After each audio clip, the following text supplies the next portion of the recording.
Now see, that took about 2 seconds to get a bite on this reed. There he is.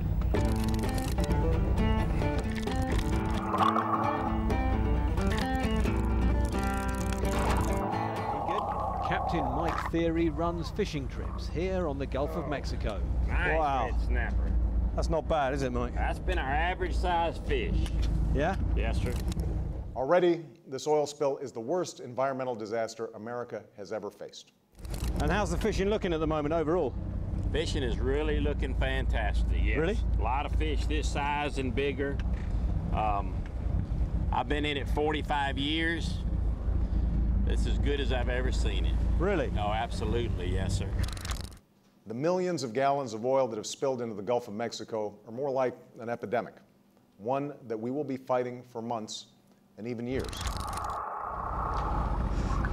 So it makes you wonder where all the oil's gone, given all the bountiful, fish here and the seemingly clean beaches. But there's a big question for the whole economy here, because if people don't think it's clean, then the customers won't come back and the place still suffers. Let's get this fish back in the sea. The Deepwater Horizon rig exploded on the 20th of April last year. 11 men were killed, and over the next few months, 800 million litres of oil spewed out of the well beneath. Around a quarter of that was burned or recovered by clean-up teams. But that still leaves enough oil to fill over 200 Olympic swimming pools. Where has all that gone? An active investigation here at Dauphin Island Sea Labs. The oil is called a sweet light crude. So this is actual oil that was swilling around out there in the Gulf? It's estimated that 1/3 of the oil either evaporated, dissolved or dispersed. Wow, you can immediately smell it coming off there, can't you? So this water here is in effect a little drop of the Gulf of Mexico in a barrel. Monty's latest experiment looks at what happens to the oil left behind. There are already about 1 million bacteria cells in a single milliliter of seawater. The Gulf seabed has around 4,000 natural oil seeps and bacteria which thrive there. A lot of the bacteria that are in the sea are actually just looking at the oil as food, as a fuel source for making more bacteria bodies. And so clearly the way oil is ultimately removed out of the water of the sea is by the bacteria that are there to consume it. It's not all gone though. In places still coating the sea bottom with this black mat up to 10 centimetres thick. Are those pelicans up there? So how have the fish coped with last year's gusher and today's sludgy remains?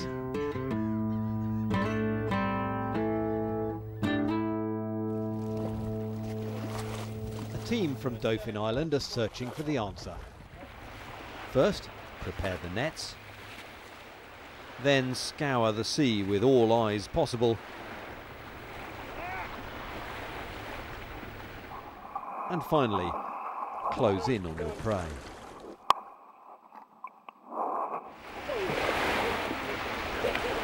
These cow-nose rays feed throughout the water column, from shallows to seabed, so might well be expected to encounter the oil. This one looks pretty normal to us. Pretty healthy? Yeah, pretty healthy, mature male animal that we typically see around here this time of year. I personally have not seen any damage as of yet. And have you had any reported to you from other places? No. Oh, that's got to be a relief, hasn't it? Yeah, a little bit. Matt's still cautious because the oil could yet harm the next generation of rays. They attach satellite tags to track their progress. Ready?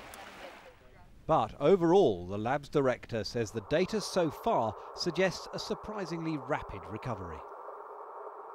The fish populations appear to be doing very, very well indeed. Now, the reason for that is probably the fact that we were not allowed to fish for them. So all these fish are out there that would normally gone into somebody's freezer are happily living in the Gulf of Mexico right now.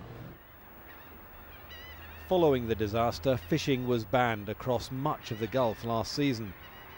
So some marine life here may have actually benefited from the spill. In normal years, the fishermen around here take around 1/3 of the entire weight of fish from these nearby Gulf waters. That's an extraordinary figure. So when there's a ban, it can have quite an impact on that population. In fact, many studies suggest fish numbers are up. This doesn't mean that oil spills are good, but why always the gloomiest scenario? People want to use the spill for their own purposes. Now, whether that's personal agenda, personal income, compensation, or whether it is to achieve a loftier goal, we have to fight this oil dependence. We have to fight the corporate greed. I support all of that, but not by lying to people about the immediate consequences. They simply are not there. And do you think there is some of that going on, some lying about the consequences? I absolutely believe that it's misleading and it's deliberate, and yes, that becomes a lie at that point. His lab has received $5 million from BP. Overall, the company are spending $500 million on scientific research to discover the impact of the spill. Does this skew his results? Nothing would give me greater pleasure than to screw them with their own money. There's no doubt in my mind. So I'm trying to avoid a bias of shifting toward that, if anything. That'd be our bias, punish them. The data doesn't support that at this point in time in terms of environmental impact. It does in terms of economic impact. And the disconnect between those two is really intriguing. That disconnect is felt keenly just across Mobile Bay from the lab in Daphne, Alabama, where you'll find Market by the Bay, serving crab claws, shrimp and oysters, ready to cook or just ready to eat. I wonder if the customers are getting the message. We were open 6 days a week, we're open 3 days a week now. It used to be people would come in and say, this better be Gulf seafood. I don't want any farm-raised seafood. I don't want anything from Asia. And now it's the reverse. From the FDA on down, every local agency that's done any testing has shown that the Gulf seafood is safe to eat. The problem is after 4 or 5 months of just being, hammered with these images of birds, pelicans and oil and turtles and this and that and the other, the consciousness of people is that it's not safe to eat. I'm doing something horrible by putting this in my body, and so people are still afraid of the seafood. And they do not trust the government. And they don't, or BP for that matter.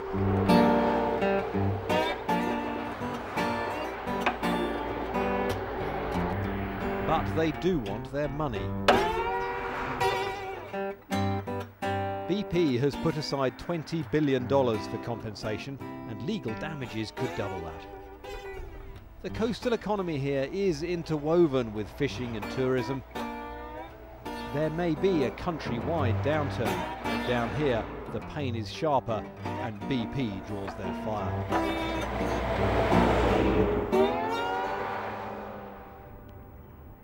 President Obama appointed the man who'd sorted out compensation after 9/11 to divide up BP's fund. He's finding the perception of harm is widespread, but the proof is scarce.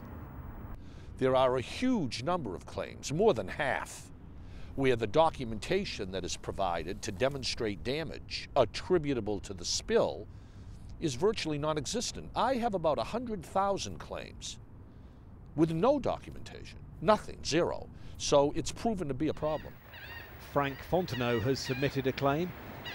He used to buy fish from here to supply his restaurant in Bay St. Louis. This boat here is the oyster boat, and this boat here is a shrimp boat. But the business is no longer his. The spill forced a sell-up, and though he got an initial payout, he's applying for much more. For a business like this, between $700,000 to $1.5 million. And the reason I'm saying is, I feel it's going to be 5 to 10 years. They're not picking it up. They're not sucking it out of the water. They're not getting rid of the problem. They're covering the problem.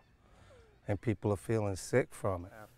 Frank says he's seen oil oozing from cooking crabs, doesn't trust official reassurance, and his claim that oil is harming human health is spreading across the media. Emotion is a huge factor. There's a disconnect between what appears to be reasonable about the science and the biology of the Gulf and the absolute good faith, anger, and frustration felt by citizens down there who are absolutely convinced that every misfortune that they suffer was caused by the spill. When you announce to the world, here is $20 billion, everybody is convinced that they're entitled to a share of that $20 billion because whatever their issue, the oil spill is to blame. Ken Feinberg says compensation should stop after 2012, but no scientist we've spoken to could guarantee an end to environmental harm by then. Though signs look promising for sea life, it'll take much longer to sound the all clear. See them right there. There you go. In the last few weeks, many dolphins have been washing up dead. At Dauphin Island, they suspect the oil may be to blame, but not through poisoning. Rather, it's the impact on the food chain. If we really did see decreases in zooplankton due to the oil spill because we shifted the whole system over to bacteria, then that meant that the fish that feed on zooplankton were not as nourished, and the fish that feed on those fish, and then dolphins and sharks and birds and everything that relies ultimately on the base of the food web could have been negatively impacted by just simple nutrition. The Gulf Coast is shifting deltas, flooded bayous and creeping sand islands. It binds rather than divides the land and sea, a trait followed by people reliant on income from both onshore and off. So the world's biggest ever oil spill would unnerve this place, undermining a principal industry and soiling the sea. A year on, some in the economy still need the healing power of compensation. But now the environmental recovery is getting underway, Captain Mike can even spot his future catch. You see the little ripples on the water right there? The funny, look at the little sparkles. That's bait fish. A lot of bait. That's good. To me, that's a good sign. Mother Nature seems to be adapting faster than human nature.